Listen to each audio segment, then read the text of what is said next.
ഈ കൊളസ്ട്രോൾ ഉണ്ടെന്ന് അറിഞ്ഞ ആ സമയം തൊട്ട് തന്നെ ഒട്ടുമിക്ക ഭക്ഷണങ്ങൾ ഒഴിവാക്കി, എന്തിനധികം നമ്മൾ കഴിക്കുന്ന കോഴിമുട്ട പോലും ഒഴിവാക്കി, അത് കൊളസ്ട്രോളിന് കൂട്ടും, അത് പിന്നീട് മറ്റു പല ബുദ്ധിമുട്ടിനും കാരണമാവും എന്നൊക്കെ പറഞ്ഞിട്ട് പല ഭക്ഷണങ്ങൾ ഒഴിവാക്കുന്ന കണ്ടിട്ടുണ്ട്. ഫോർ എക്സാമ്പിൾ, പാരമ്പര്യമായിട്ട് നമുക്കിപ്പോൾ നമ്മുടെ പാരൻസിന് ആർക്കെങ്കിലും ഈ കൊളസ്ട്രോളിൻ്റെ പ്രശ്നം ഉണ്ടെങ്കിൽ നമുക്കൊരു പക്ഷേ പാരമ്പര്യം കൊണ്ട് ഈ പറയുന്ന കൊളസ്ട്രോളിൻ്റെ അംശം വന്നേക്കാം. അപ്പോൾ കൊളസ്ട്രോൾ കൂടി കഴിഞ്ഞ ആളുകൾ ഏറ്റവും ആദ്യം ചെയ്യുന്നൊരു പരിപാടിയാണ് ഫാസ്റ്റിംഗ് എടുക്കുന്നത്. ഇൻ്റർമീഡിയൻറ്റ് ഫാസ്റ്റിംഗ് ആവും, ചില ആളുകൾ അല്ലെങ്കിൽ വാട്ടർ ഫാസ്റ്റിംഗ് ആവും.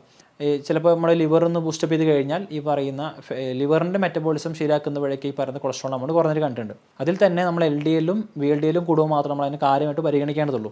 HDL കൂടുകയാണെങ്കിൽ അത് മെയിൻ ചെയ്യണം നോക്കേണ്ടത്. പല ആളുകളും യാദൃശ്ചികമായിട്ടോ അല്ലാതെയോ രക്തം ചെക്ക് ചെയ്യുമ്പോഴായിരിക്കും അവർക്ക് കൊളസ്ട്രോളുള്ള കാര്യം അറിയുന്നുണ്ടാവുക. ഒരു 200-ന് മേലൊക്കെ റേഞ്ച് വരുമ്പോഴേക്കും ചില ആളുകൾ ഭയങ്കര പാനിക്കാവും. ചില ആളുകൾ അതിന് മൈൻഡ് ചെയ്യാറില്ല. അത് ജസ്റ്റ് ഫുഡ് കൺട്രോൾ ചെയ്യുന്ന വഴിയൊക്കെ അവർ അതിനെ നോർമൽ റേഞ്ചിലേക്ക് കൊണ്ടുവരാറുണ്ട്. എന്നാൽ ചില വ്യക്തികളാവട്ടെ ഈ കൊളസ്ട്രോൾ ഉണ്ടെന്ന് അറിഞ്ഞ ആ സമയം തൊട്ട് തന്നെ ഒട്ടുമിക്ക ഭക്ഷണങ്ങൾ ഒഴിവാക്കി, എന്തിനധികം നമ്മൾ കഴിക്കുന്ന കോഴിമുട്ട പോലും ഒഴിവാക്കി, അത് കൊളസ്ട്രോളിന് കൂട്ടും, അത് പിന്നീട് മറ്റു പല ബുദ്ധിമുട്ടിനും കാരണമാവും എന്നൊക്കെ പറഞ്ഞിട്ട് പല ഭക്ഷണങ്ങൾ ഒഴിവാക്കുന്ന കണ്ടിട്ടുണ്ട്. യഥാർത്ഥത്തിൽ നമ്മൾ കൊളസ്ട്രോളിനെ പേടിക്കേണ്ടതുണ്ടോ, അല്ലെങ്കിൽ എന്താണ് കൊളസ്ട്രോൾ? നമുക്കിന്ന് ഡിസ്കസ് ചെയ്യാനുള്ളത് കൊളസ്ട്രോളിനെ പറ്റിയാണ്. ഞാൻ ഡോക്ടർ ഉമർ മുക്താർ, ഭൂമി നാച്ചുറൽ വെൽനെസ്സിലെ UANA ഡിപ്പാർട്ട്മെൻറ്റ് കൺസൾട്ടൻ്റാണ്. മിക്ക ആളുകളും കരുതിയിട്ടുള്ളത് നമ്മൾ കഴിക്കുന്ന ഫുഡിൻ്റെ അകത്തു നിന്നാണ് നമ്മുടെ ശരീരത്തിൽ മെജോറിറ്റി ആയിട്ടുള്ള കൊളസ്ട്രോൾ ഉണ്ടാവണം എന്നുള്ളതാണ്. എന്നാൽ നമ്മുടെ ശരീരത്തിൽ നിന്ന് തന്നെയാണ് ഒരു മെജോറിറ്റി ഷെയറുള്ള അല്ലെങ്കിൽ കൂടുതൽ എമൗണ്ട് കൊളസ്ട്രോൾ ഉണ്ടാവുന്നത്. നമ്മൾ കഴിക്കുന്ന ഭക്ഷണത്തിൽ നിന്ന് വളരെ കുറച്ച് എമൗണ്ട് മാത്രമേ കൊളസ്ട്രോൾ ഉണ്ടാവുന്നുള്ളൂ. അതുപോലെ തന്നെ പല ആളുകളും കരുതിയിട്ടുള്ളത് കൊളസ്ട്രോൾ എന്ന് പറയുന്ന വസ്തു നമ്മുടെ ശരീരത്തിന് ആവശ്യമില്ലാത്ത ഒന്നാണ്, അല്ലെങ്കിൽ അത് നമ്മുടെ ശരീരത്തിൽ അകത്തുണ്ടായി കഴിഞ്ഞാൽ അത് ഭയങ്കര ബുദ്ധിമുട്ടാണ് എന്നുള്ളതാണ്. എന്നാൽ കൊളസ്ട്രോൾ എന്ന് പറയുന്നത് നമ്മുടെ ശരീരത്തിന് ആവശ്യമായിട്ടൊരു വസ്തു കൂടെയാണ്. അതിൻ്റെ വാല്യൂ ഒരു പരിധിക്കപ്പുറത്തേക്ക് വരുമ്പോൾ മാത്രമേ നമ്മളതിനെ പേടിക്കേണ്ടതുള്ളൂ. എന്തൊക്കെയാണ് കൊളസ്ട്രോൾ അല്ലെങ്കിൽ കൊഴുപ്പ് കൊണ്ടുള്ള പ്രധാനപ്പെട്ട ഗുണങ്ങൾ നോക്കാം. നമ്മുടെ ശരീരത്തിന് അത്യാവശ്യമായിട്ടുള്ള ഒരു എലമെൻ്റാണ് കൊഴുപ്പ് എന്ന് പറയുന്നത്. അപ്പോൾ നമ്മുടെ ശരീരം ഉണ്ടാക്കിയിട്ടുള്ളത് കോശങ്ങൾ കൊണ്ടാണ്. അപ്പോൾ ഈ കോശങ്ങളുടെ പ്രൊഡക്ഷൻ ആവശ്യമായിട്ടുള്ള ഒരു എസെൻഷ്യൽ ആയിട്ടുള്ള അല്ലെങ്കിൽ നമ്മുടെ കോശങ്ങൾ നിർമ്മിക്കാൻ ആവശ്യമായിട്ടുള്ള ഒരു മൂലകമാണ് കൊളസ്ട്രോൾ എന്ന് പറയുന്ന കൊഴുപ്പ്. അതല്ലെങ്കിൽ നമുക്ക് മറ്റൊരു കാര്യത്തിൽ പറയാം, നമ്മുടെ ശരീരത്തിൻ്റെ ടെമ്പറേച്ചർ നിയന്ത്രിക്കുന്നതിൽ ഒരു വലിയൊരു പങ്ക് കൊഴുപ്പ് വഹിക്കുന്നുണ്ട്. നമ്മൾ ചെറിയ പ്രായത്തിലൊക്കെ പഠിച്ചിട്ടുണ്ടാവും, ഈ ധ്രുവപ്രദേശങ്ങളൊക്കെ താമസിക്കുന്ന ധ്രുവക്കരടി അല്ലെങ്കിൽ പെൻഗ്വിനൊക്കെ അവരുടെ സ്കിന്നിൻ്റെ താഴെ ഒരുപാട് കൊഴുപ്പ് സംഭരിച്ച് വെക്കാറുണ്ട് അവർക്ക് ആ തണുപ്പിൽ നിന്ന് രക്ഷ നേടാൻ വേണ്ടിയിട്ട്. ഇതേപോലെ നമ്മുടെ ശരീരത്തിൻ്റെ സ്കിന്നിൻ്റെ അടിയിലൊക്കെ കാണുന്ന കൊഴുപ്പുകൾ നമ്മുടെ ഹീറ്റിനെ മെയിൻറ്റെയിൻ ചെയ്യാൻ ഹെൽപ്പ് ചെയ്യാറുണ്ട്. ഇതേപോലെ ഒരുപാട് വിറ്റാമിൻസ് ദഹിപ്പിക്കാൻ, പ്രത്യേകിച്ച് ഫാറ്റ് സോലുബിൾ ആയിട്ടുള്ള vitamin A, D, E, K തുടങ്ങിയിട്ടുള്ള വൈറ്റമിനുകൾ ദഹിപ്പിക്കാൻ കൊഴുപ്പ് അത്യാവശ്യമായിട്ടുള്ളൊരു സംഗതി കൂടിയാണ്. അപ്പോൾ ഇത്തരം ഫാറ്റ് സോലുബിൾ ആയിട്ടുള്ള വൈറ്റമിൻസ് ദഹിക്കണമെങ്കിൽ കൊഴുപ്പ് വേണം. നമ്മുടെ സ്കിന്നിന് ഒരു ടെക്സ്ചർ നൽകാൻ, സ്കിന്നൊന്ന് ഗ്ലോ ആവാനൊക്കെ കൊഴുപ്പ് ഒരു പരിധിവരെ സഹായിക്കാറുണ്ട്. ചില ഹോർമോൺ ഉണ്ടാക്കാൻ അല്ലെങ്കിൽ ദഹനം എളുപ്പമാവാനൊക്കെ ഈ കൊളസ്ട്രോൾ എസെൻഷ്യലാണ്.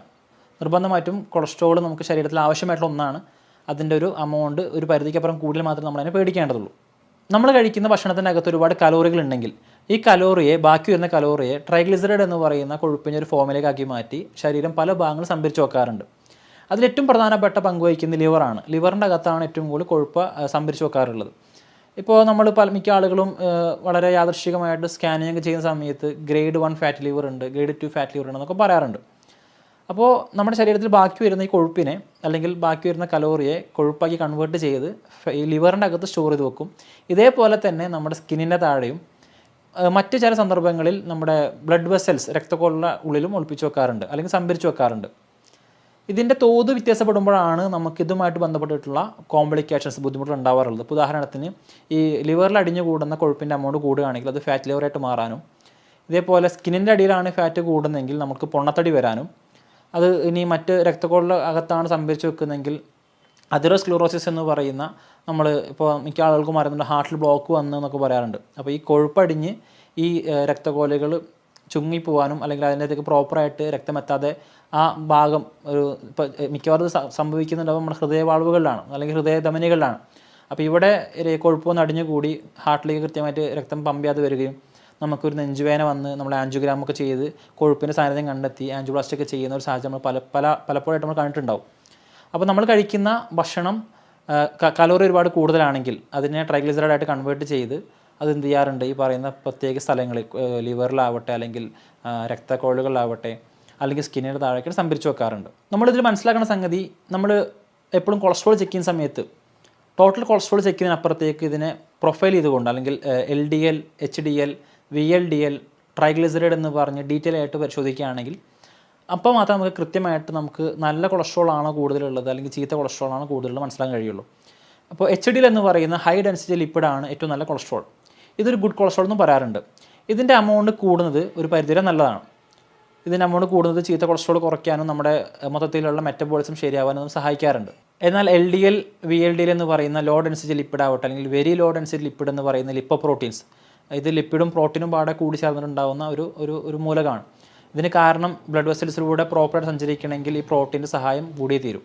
അപ്പോൾ ഈ VLDL അല്ലെങ്കിൽ LDL എന്ന് പറയുന്ന ചീത്ത കൊളസ്ട്രോൾ അല്ലെങ്കിൽ ബാഡ് കൊളസ്ട്രോൾ എന്ന് വിളിക്കുന്നത് നമ്മുടെ ധമനികളിൽ അടിഞ്ഞുകൂടാൻ ചാൻസ് കൂടുതലാണ്. ഇത് കമ്പാരിറ്റീവ്ലി നമുക്ക് ഉപദ്രവം ചെയ്യുന്ന അല്ലെങ്കിൽ നമുക്ക് ബുദ്ധിമുട്ടുണ്ടാക്കുന്ന കൊളസ്ട്രോളുകളാണ്. അപ്പോൾ നമ്മൾ എപ്പോഴും കൊളസ്ട്രോൾ ചെക്ക് ചെയ്യുന്ന സമയത്ത് ഈ 2 വാല്യൂ കൂടാതിരിക്കാനും ഇതിൻ്റെ കൂടെ തന്നെ ട്രൈഗ്ലിസറൈഡ് എന്ന് പറയുന്ന കൊളസ്ട്രോൾ ലെവൽ കൂടാനും ശ്രദ്ധിക്കേണ്ടതുണ്ട്. അപ്പോൾ LDL-ഉം VLDL-ഉം കൂടുമ്പോഴാണ് നമുക്ക് കൊളസ്ട്രോളുമായിട്ട് ബന്ധപ്പെട്ടിട്ടുള്ള ബുദ്ധിമുട്ടുണ്ടാവുകയുള്ളൂ.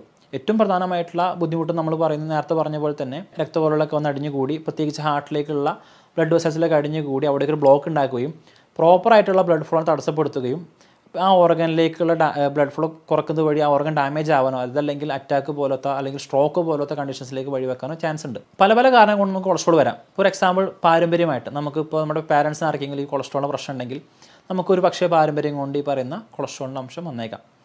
അതല്ല, നമുക്ക് മിക്ക ആളുകളും നമുക്ക് ഇപ്പോഴത്തെ അറിയുന്ന പോലെ തന്നെ ഇതൊരു ലൈഫ് സ്റ്റൈൽ ഡിസോർഡർ കൂടിയാണ്. നമ്മൾ കഴിക്കുന്ന ഫുഡിൻ്റെ അല്ലെങ്കിൽ നമ്മുടെ ജീവിതശൈലിയുമായിട്ട് വളരെയധികം ബന്ധപ്പെട്ടെടുക്കുന്ന ഒരു പ്രോബ്ലം കൂടിയാണ് ഹൈ കൊളസ്ട്രോൾ എന്ന് പറയുന്ന ഒരു കണ്ടീഷൻ.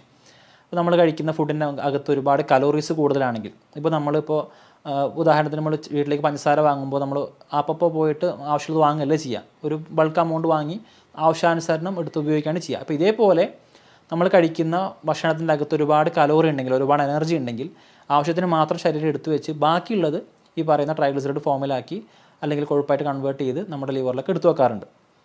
അപ്പോൾ നമ്മൾ കഴിക്കുന്ന ഭക്ഷണം എന്ന് പറയുന്നത് നമ്മുടെ കൊളസ്ട്രോളിൻ്റെ ലെവലിനെ ഡിറ്റർമിൻ ചെയ്യുന്നുണ്ട്. നമ്മൾ കഴിക്കുന്ന ഭക്ഷണത്തിന് നമുക്ക് ഒരുപാട് ഹൈ കലോറി ഉള്ളതാണെങ്കിൽ അത് നമ്മുടെ ശരീരത്തിനകത്ത് കൊളസ്ട്രോളിൻ്റെ വാല്യൂ കൂട്ടാൻ അത് കാരണമായേക്കാം. ഇതേപോലെ തൈറോയിഡിന് എന്തെങ്കിലും ബുദ്ധിമുട്ടുകളുണ്ടെങ്കിൽ ഈ പറയുന്ന കൊളസ്ട്രോളിൻ്റെ വാല്യൂ കൂടാൻ ചാൻസ് ഉണ്ട്. അതെങ്ങനെയെന്ന് വെച്ച് കഴിഞ്ഞാൽ നമ്മുടെ തൈറോയിഡിൻ്റെ ഏറ്റവും പ്രധാനപ്പെട്ട ഫംഗ്ഷൻസിൽ ഒന്നാണ് ഫാറ്റ് മെറ്റബോളിസത്തെ ഹെൽപ്പ് ചെയ്യുക എന്നുള്ളത്. അതായത് നമ്മുടെ കൊഴുപ്പ് പ്രോപ്പറായിട്ട് വിഘടിച്ച് അത് നമ്മുടെ ശരീരത്തിൽ സ്റ്റോർ ചെയ്യാനും അല്ലെങ്കിൽ അത് വേണ്ട സമയത്ത് ഉപയോഗപ്പെടുത്തുന്നതിലും തൈറോയ്ഡ് ഹോർമോൺസ് ഒരുപാട് പങ്കുവഹിക്കുന്നുണ്ട്. അപ്പോൾ തൈറോയ്ഡ് ഗ്രന്ഥി താറുമാറാവുകയാണെങ്കിൽ അല്ലെങ്കിൽ തൈറോയ്ഡ് ഹോർമോൺസ് പ്രോപ്പറായിട്ട് പ്രൊഡക്ഷൻ ചെയ്യുന്നില്ലെങ്കിൽ ഈ ഫാറ്റ് മെറ്റബോളിസം ഡിസോർഡർ ആവുകയും അതിൻ്റെ ഭാഗമായിട്ട് ഈ പറയുന്ന കൊളസ്ട്രോളിൻ്റെ എമൗണ്ട് കൂടുതലായിട്ട് കാണാൻ കഴിയും. മറ്റൊന്ന് നമ്മുടെ ലിവറിൻ്റെ ഹെൽത്താണ്. ലിവർ പ്രോപ്പറായിട്ട് ഫംഗ്ഷനിങ് അല്ല എങ്കിൽ മറ്റേതെങ്കിലും കാരണം കൊണ്ടാവാം, ലിവർ സിറോസിസ് പോലത്തെ അല്ലെങ്കിൽ ഹെപ്പറ്റൈറ്റിസ് പോലത്തെ കണ്ടീഷൻസ് കൊണ്ടൊക്കെ ഈ ലിവറിന് എന്തെങ്കിലും ഡാമേജ് ഉണ്ടെങ്കിൽ, ഇപ്പോൾ ലിവറാണ് ഈ പറയുന്ന കൊഴുപ്പിനൊക്കെ ആവശ്യമനുസരണം പിത്തമാക്കി മാറ്റുന്നതും അതല്ലെങ്കിൽ അതിന് വേണ്ട രീതിയിലേക്കുള്ള കൊഴുപ്പാക്കി മാറ്റുന്നതൊക്കെ ചെയ്യുന്നത്.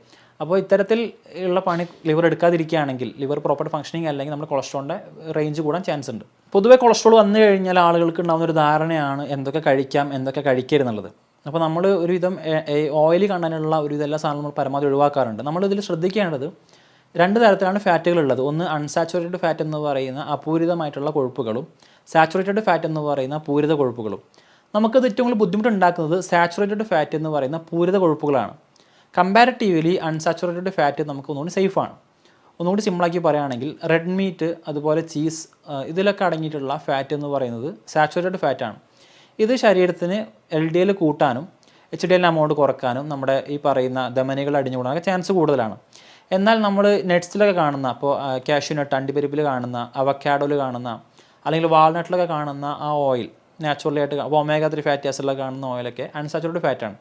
അപ്പോൾ നമ്മൾ ഇത് കഴിക്കുമ്പോൾ നമ്മുടെ HDL അമൗണ്ട് കൂടാനും LDL അമൗണ്ട് കുറയ്ക്കാനും അത് നമ്മുടെ ഉദാഹരണത്തിന് ഒമേഗ 3 ഫാറ്റി ആസിഡിൻ്റെ അകത്തുള്ള എലമെൻറ്റ്സൊക്കെ നമ്മുടെ ബ്രെയിൻ ഡെവലപ്മെൻറ്റൊക്കെ നല്ല ഉപകാരം ചെയ്യുന്ന ഒരു തരം പാർട്ടിക്കിൾസാണ്.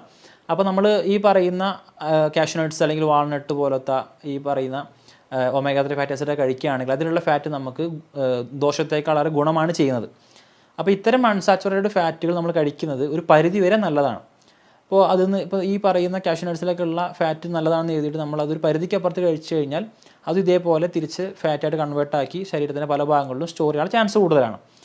എന്നാൽ താരതമ്യേന നമ്മൾ നോക്കുകയാണെങ്കിൽ റെഡ് മീറ്റിൽ കാണുന്ന ഫാറ്റിനേക്കാൾ നമുക്ക് ഏറ്റവും നല്ല സേഫായിട്ടുള്ളത് ഈ പറയുന്ന അൺസാച്ചുറേറ്റഡ് ആയിട്ടുള്ള ഫാറ്റാണ്. റെഡ് മീറ്റിൽ കാണുന്ന ഫാറ്റുകൾ നമ്മൾ ഉദാഹരണത്തിന് നമ്മൾ ഡിപ്പ് ചെയ്ത് ഫ്രൈ ചെയ്യുന്ന അല്ലെങ്കിൽ മുക്കി പൊരിക്കുന്ന എണ്ണ പലഹാരങ്ങൾ അതല്ലെങ്കിൽ ചീസിലൊക്കെ കാണുന്ന അത് ഒന്നുകൂടിയും കമ്പാരിറ്റീവ്ലി കൊഴുപ്പിൻ്റെ അംശം കൂടുതലായിരിക്കും. അപ്പോൾ ഇത്തരം സാച്ചുറേറ്റഡ് ഫാറ്റ് നമുക്കൊരു പരിധിവരെ കുറയ്ക്കുകയാണെങ്കിൽ കൊളസ്ട്രോളിൻ്റെ ലെവൽ കുറയ്ക്കാനും നമ്മുടെ ശരീരം ഹെൽത്തി ആയിട്ടിരിക്കാനും അത് കാരണമായേക്കാം. ഇതേപോലെ തന്നെ മിക്ക ആളുകളുടെ ഡൗട്ടാണ് ഈ കൊളസ്ട്രോൾ വന്നു കഴിഞ്ഞാൽ അതിൻ്റെ വാല്യൂ കൂടുതലാണെങ്കിൽ നമുക്ക് കോഴിമുട്ട കഴിക്കാൻ പറ്റുമെന്നുള്ളത്. യഥാർത്ഥത്തിൽ കോഴിമുട്ടയ്ക്ക് പ്രധാന 2 ഭാഗങ്ങളുണ്ട്, നമുക്കറിയാം. ഒന്ന് വൈറ്റ് ഭാഗം, ഒന്ന് യെല്ലോ യോൾക്ക് എന്ന് പറയുന്ന മഞ്ഞക്കരു എന്ന് പറയുന്ന ഭാഗം. ഇതിൽ വൈറ്റ് പാർട്ട് നമ്മുടെ പുറം ഭാഗത്ത് കാണുന്ന ആ വെള്ള ഭാഗം പ്രോട്ടീനാണ്. അകത്ത് കാണുന്ന യെല്ലോ മാത്രമാണ് അതിൽ ഫാറ്റായിട്ട് വരുന്നുള്ളൂ. ഈ ഫാറ്റും യഥാർത്ഥത്തിൽ അൺസാച്ചുറേറ്റഡ് ഫാറ്റാണ്, അതായത് അപൂരിതമായിട്ടുള്ള കൊഴുപ്പാണ്. ഇത് നമുക്കൊരു പരിധിവരെ സേഫാണ്. നമ്മൾ സ്ഥിരമായിട്ട് എന്നും കോഴിമുട്ട കഴിക്കുന്ന ആളുകൾ ഇപ്പോൾ നോക്കുകയാണെങ്കിൽ അവർക്ക് അങ്ങനെ ഒരു കാര്യമായിട്ടുള്ള കൊളസ്ട്രോളിൻ്റെ വേരിയേഷൻ കാണാൻ കഴിയില്ല. കാരണം ഈ പറയുന്ന അൺസാച്ചുറേറ്റഡ് ഫാറ്റിൻ്റെ ഗുണം എന്ന് വെച്ച് കഴിഞ്ഞാൽ അത് പെട്ടെന്ന് ഇപ്പോൾ റൂം ടെമ്പറേച്ചറിലേക്ക് അത് ലിക്വിഡായിട്ട് മാറും എന്നുള്ളതാണ്. ഇതേപോലെ തന്നെ അത് പെട്ടെന്ന് ദഹിക്കാനും അത് ഒരുപാട് നേരം ശരീരത്തിൽ തങ്ങി നിൽക്കാതെ പെട്ടെന്ന് വിഘടിച്ച് പോകാൻ ചാൻസ് കൂടുതലാണ്. എന്നാൽ സാച്ചുറേറ്റഡ് ഫാറ്റ് ആവട്ടെ അത് ശരീരത്തിൽ കെട്ടിക്കിടക്കാനും അത് ദഹിക്കാൻ ഒരുപാട് സമയം എടുക്കുന്നത് കണ്ടിട്ടുണ്ട്. അപ്പോൾ താരതമ്യേന ഇപ്പോൾ ഈ മുട്ടയുടെ വെള്ള പാർട്ട് എന്ന് പറയുന്നത് പ്രോട്ടീൻ, അതുകൊണ്ട് തന്നെ നമ്മുടെ ശരീരത്തിൻ്റെ മസിൽസ് ഡെവലപ്മെൻറ്റിനൊക്കെ ഇത് വളരെയധികം ഉപകാരം ചെയ്യുന്നുണ്ട്.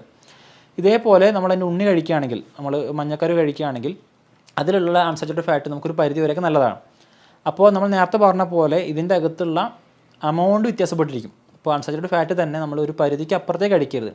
ഒരു ദിവസം 2-3 എഗ്ഗിൻ്റെ യോൾക്ക് ഇത് ആൾക്കനുസരിച്ച് വ്യത്യാസപ്പെട്ടിരിക്കാം. ഇപ്പോൾ ഒരു നന്നായിട്ട് ഹാർഡ് വർക്കൊക്കെ ചെയ്യുന്ന ഒരാളാണെങ്കിൽ അയാൾക്ക് ഈ പറയുന്ന ഫാറ്റ് വേണമുള്ള ചാൻസ് കൂടുതലാണ്. അപ്പോൾ അവർ ഇത്തരത്തിൽ 2-3 എഗ്ഗിൻ്റെ യോൾക്ക് കഴിക്കുന്നത് പ്രശ്നമില്ല. എന്നാൽ ഒരു എക്സസൈസും ചെയ്യാതെ നമുക്ക് ഓൾറെഡി കൊളസ്ട്രോളിൻ്റെ എമൗണ്ട് ഹൈ നിൽക്കുന്ന ആൾക്കാർക്കാണെങ്കിൽ അവർക്ക് ഒരു എഗ്ഗ് വൈറ്റ് അല്ലെങ്കിൽ ഒരു എഗ്ഗ് യോൾക്ക് കഴിക്കുന്നതായിരിക്കും നല്ലത്. ഞാൻ നേരത്തെ പറഞ്ഞപ്പോൾ നമ്മൾ ഒരുപാട് ഭക്ഷണം കഴിക്കുന്ന സമയത്ത് നമ്മൾ ഒരുപാട് കലോറി കിട്ടും. ഈ കലോറി ഒരു പരിധിക്ക് അപ്പുറത്തേക്ക് ആയി കഴിഞ്ഞാൽ അതിനെ കൊഴുപ്പായിട്ട് ശരീരത്തിൽ പല ഭാഗങ്ങളും സംഭരിച്ച് വെക്കുമെന്ന് പറഞ്ഞു. അപ്പോൾ കൊളസ്ട്രോൾ കൂടി കഴിഞ്ഞ ആളുകൾ ഏറ്റവും ആദ്യം ചെയ്യുന്നൊരു പരിപാടിയാണ് ഫാസ്റ്റിംഗ് എടുക്കുന്നത്. ഇൻ്റർമീഡിയറ്റ് ഫാസ്റ്റിംഗ് ആവും, ചില ആളുകൾ അല്ലെങ്കിൽ വാട്ടർ ഫാസ്റ്റിംഗ് ആവും. അപ്പോൾ നമ്മളിങ്ങനെ ചെയ്യുന്ന വഴി നമുക്ക് പ്രോപ്പറായിട്ട് ശരീരത്തിൻ്റെ അകത്തേക്ക് എനർജി കിട്ടുന്നില്ല എങ്കിൽ ഈ എനർജി പിന്നെ ശരീരം യൂട്ടിലൈസ് ചെയ്യുന്നത് ഈ പറയുന്ന കൊഴുപ്പിനെ ഉപയോഗപ്പെടുത്തിയിട്ടാണ്. അപ്പോൾ നമ്മുടെ സ്കിന്നിൻ്റെ അണ്ടറിലൊക്കെ ഉള്ള അല്ലെങ്കിൽ നമ്മുടെ ഓർഗൻസിൻ്റെ അണ്ടറിലൊക്കെ സൂക്ഷിച്ചിട്ടുള്ള ഈ ഫാറ്റിനെ ശരീരം തിരിച്ചെടുത്ത് അതിനെ ബേൺ ചെയ്തിട്ടാണ് പിന്നെ നമ്മുടെ എനർജിയൊക്കെ നമുക്ക് കിട്ടുന്നുണ്ടാവുക. അപ്പോൾ നമ്മൾ നോക്കിയാൽ മനസ്സിലാവും, പ്രത്യേകിച്ച് ഈ മുസ്ലിംസിൻ്റെ ഇടയിലൊക്കെ ഉള്ള റംസാൻ ഫാസ്റ്റിംഗ്, റമദാനിലൊക്കെ എടുക്കുന്ന ഒരു നോമ്പൊക്കെ ഒരു പ്രോപ്പറായിട്ട് മന്തൊക്കെ കൃത്യമായിട്ട് ഫോളോ ചെയ്യുകയാണെങ്കിൽ അവർ നന്നായിട്ട് തടി കുറയുന്നതും ഹെൽത്ത് ആയിട്ടിരിക്കുന്നതും കാണാൻ കഴിയും. എന്നാൽ ചില കേസിൽ നമ്മളിപ്പോൾ രാവിലെ അത്താഴത്തിൻ്റെ കൂടെ നന്നായിട്ട് ഭക്ഷണം കഴിച്ച് നോമ്പ് തുറന്ന് അതിനുശേഷം പിന്നീട് ഈ പറയുന്ന എണ്ണ പലഹാരങ്ങളൊക്കെ കഴിക്കുകയാണെങ്കിൽ ഈ കാര്യമായിട്ടുള്ള ഫാസ്റ്റിംഗ് കൊണ്ട് ഉപകാരം കിട്ടിക്കോളണമെന്നുണ്ടാവില്ല. അപ്പോൾ നമ്മൾ ഇൻ്റർമീഡിയറ്റ് ഫാസ്റ്റിംഗ് ഇടയ്ക്കിടയ്ക്കുള്ള ഈ നോമ്പ് നോൽക്കൽ അത് ഒരു പക്ഷേ വെള്ളം മാത്രം കുടിച്ചുകൊണ്ടാവാം, അതല്ലെങ്കിൽ കംപ്ലീറ്റ് ആയിട്ട് ഒരു തുടർച്ചയായിട്ട് 12-14 മണിക്കൂറോളം പട്ടിണി കിടന്നിട്ടാവാം. അപ്പോൾ ഇത്തരം ഫാസ്റ്റിംഗ് ചെയ്യുന്നത് വഴി നമ്മുടെ ശരീരത്തിൻ്റെ അകത്തുള്ള എക്സസീവ് ആയിട്ടുള്ള ഫാറ്റ് ബേൺ ചെയ്യാനും കൊളസ്ട്രോളിൻ്റെ എമൗണ്ട് കുറയാനും അത് കാരണമായേക്കാം. അപ്പോൾ ഈ കൊളസ്ട്രോൾ വന്നു കഴിഞ്ഞാൽ നമുക്ക് ചെയ്യാൻ പറ്റുന്ന മറ്റൊരു സിമ്പിൾ മെത്തേഡാണ് കാർഡിയക് എക്സസൈസുകൾ. നമ്മൾ ജിമ്മിലൊന്നും അധികം ബോഡി വെയിറ്റ് ഒന്നും ചെയ്യാതെ തന്നെ നമുക്ക് വീടിൻ്റെ അകത്ത് നിന്ന് നമ്മുടെ ശരീരത്തിൻ്റെ അകത്ത് ഓക്സിജൻ്റെ ഡിമാൻഡ് കൂട്ടി കൊടുക്കുന്ന എക്സസൈസുകൾ ഉണ്ടല്ലോ. അപ്പോൾ നമ്മൾ ഉദാഹരണത്തിന് സൂംബ, അതുപോലെ ഡാൻസ് ഐറ്റംസ്, മാർഷൽ ആർട്സൊക്കെ നമ്മളിതൊക്കെ ചെയ്യുകയാണെങ്കിൽ നമ്മുടെ എക്സ്ട്രാ വരുന്ന കലോറീസ് ബേൺ ആവാനും നമ്മുടെ തടി കുറയുന്നതൊക്കെ കണ്ടിട്ടുണ്ട്. ഇതേപോലെ തന്നെ കൊളസ്ട്രോൾ വന്നു കഴിഞ്ഞാൽ നമ്മൾ അൺസാച്ചുറേറ്റഡ് ഫാറ്റ് കഴിച്ച് നമ്മൾ പരമാവധി ഒഴിവാക്കേണ്ടത് കാർബോഹൈഡ്രേറ്റ്സ് ആണ്. ഇപ്പോൾ ഉദാഹരണത്തിന് അരിഭക്ഷണം, നമ്മൾ അരിഭക്ഷണം കഴിച്ച് സ്ഥിരമായിട്ട് കഴിക്കുകയാണെങ്കിൽ തടി കൂടുതൽ കണ്ടിട്ടുണ്ട്. ഈ പറയുന്ന കാർബോഹൈഡ്രേറ്റിൻ്റെ അകത്തുള്ള ഗ്ലൂക്കോസ് ഈ പറയുന്ന ട്രൈഗ്ലിസറൈഡ് ആയിട്ട് കൺവേർട്ട് ആവാനും അത് നമ്മുടെ ശരീരത്തിൻ്റെ പല ഭാഗങ്ങളും സ്റ്റോർ ചെയ്യുന്നത് കണ്ടിട്ടുണ്ട്. അപ്പോൾ നമ്മൾ കൊളസ്ട്രോൾ ഉണ്ടായി കഴിഞ്ഞ് നമ്മൾ നിർബന്ധമായിട്ടും കുറയ്ക്കേണ്ടത് അല്ലെങ്കിൽ നമ്മൾ നിർബന്ധം ഫോളോ ചെയ്യേണ്ടത് ലോ കാർബോഹൈഡ്രേറ്റ് ആയിട്ട് ഡയറ്റുകളാണ്. അപ്പോൾ നമുക്കൊരു പരിധി വരെ ഈ പറയുന്ന നല്ല ഫാറ്റുകൾ കഴിക്കുന്നതിന് പ്രശ്നമില്ല. അത് കൊളസ്ട്രോൾ വന്നാൽ പോലും നല്ല അൺസാച്ചുറേറ്റഡ് ആയിട്ടുള്ള ഫാറ്റ് അല്ലെങ്കിൽ ഗുഡ് HDL കൂട്ടുന്ന ഫാറ്റുകൾ കഴിക്കുന്നത് പ്രശ്നമില്ല. നമ്മൾ കുറയ്ക്കേണ്ടത് കാർബോഹൈഡ്രേറ്റ് അംശം കൂടിയിട്ടുള്ള ഫുഡുകളാണ്. നമ്മളിപ്പോൾ ഫോളോ ചെയ്യേണ്ടത് ലോ കാർബോഹൈഡ്രേറ്റുള്ള ഡയറ്റുകളാണ്. അപ്പോൾ നമ്മൾ പ്രോപ്പറായിട്ട് കാർഡിയോ എക്സസൈസുകൾ ചെയ്യുന്നത് വഴി, അതല്ലെങ്കിൽ നമ്മുടെ തൈറോയിഡിൻ്റെ ഫങ്ഷൻസ് ഡാമേജ് കൊണ്ടാണ് ഈ പറയുന്ന ഫാറ്റിൻ്റെ പ്രശ്നം കൊളസ്ട്രോൾ എമൗണ്ട് കൂടുന്നെങ്കിൽ തൈറോയിഡിൻ്റെ പ്രശ്നങ്ങൾ പരിഹരിക്കുന്ന വഴി, ഇപ്പോൾ ഫാറ്റ് ലിവറുള്ള ആളാണെങ്കിൽ ചിലപ്പോൾ നമ്മുടെ ലിവറൊന്ന് ബൂസ്റ്റപ്പ് ചെയ്ത് കഴിഞ്ഞാൽ ഈ പറയുന്ന ലിവറിൻ്റെ മെറ്റബോളിസം ശരിയാക്കുന്ന വഴിയൊക്കെ ഈ പറയുന്ന കൊളസ്ട്രോൾ എമൗണ്ട് കുറഞ്ഞൊരു കണ്ടിട്ടുണ്ട്. അപ്പോൾ ഇത്തരം കാര്യങ്ങൾ ചെയ്യുന്ന വഴിയൊക്കെ നമുക്ക് എന്ത് ചെയ്യാൻ പറ്റും, ഈ പറയുന്ന കൊളസ്ട്രോളിൻ്റെ എമൗണ്ട് കുറക്കാൻ കഴിയും. അപ്പോൾ കൊളസ്ട്രോൾ വന്നു കഴിഞ്ഞ് നമ്മൾ എല്ലാ ഭക്ഷണവും ഒഴിവാക്കുന്നതിനപ്പുറത്തേക്ക് പ്രോപ്പറായിട്ട് നമ്മൾ എന്ത് കഴിക്കണം അത് ആദ്യം മനസ്സിലാക്കുക. കംപ്ലീറ്റ് ആയിട്ട് നമ്മൾ ഈ പറയുന്ന കൊഴുപ്പിന് അല്ലെങ്കിൽ എണ്ണ അടങ്ങിയിട്ടുള്ളതിന് ഒഴിവാക്കുന്നതിനപ്പുറത്തേക്ക് കാർബോഹൈഡ്രേറ്റ് അംശം കുറച്ചുകൊണ്ട് എക്സസൈസൊക്കെ ചെയ്ത് നല്ല അൺസാച്ചുറേറ്റഡ് ആയിട്ടുള്ള ഫാറ്റുകൾ എടുക്കുന്നതൊക്കെ വഴി നമുക്ക് മെല്ലെ കുറച്ച് കൊണ്ടുവരാൻ പറ്റുന്ന ഒരു അസുഖം കൂടിയാണ്, അല്ലെങ്കിൽ ഒരു ഡിസോർഡറാണ് കൊളസ്ട്രോൾ എന്ന് പറയുന്ന ഹൈപ്പർ ലിപ്പിഡീമിയ. അതിൽ തന്നെ നമ്മൾ LDLും VLDLും കൂടുമ്പോൾ മാത്രം നമ്മൾ അതിന് കാര്യമായിട്ട് പരിഗണിക്കേണ്ടതുള്ളൂ. HDL കൂടുകയാണെങ്കിൽ അത് മെയിൻ ചെയ്യണം നോക്കേണ്ടത്. അപ്പോൾ ഇതുമായിട്ട് ബന്ധപ്പെട്ട സംശയങ്ങളുണ്ടെങ്കിൽ നിങ്ങൾക്ക് താഴെ കാണുന്ന നമ്പർ ചോദിക്കാം, കമൻറ്റിൽ അറിയിക്കാം. മറ്റൊരു നമുക്ക് വീണ്ടും കാണാം. താങ്ക്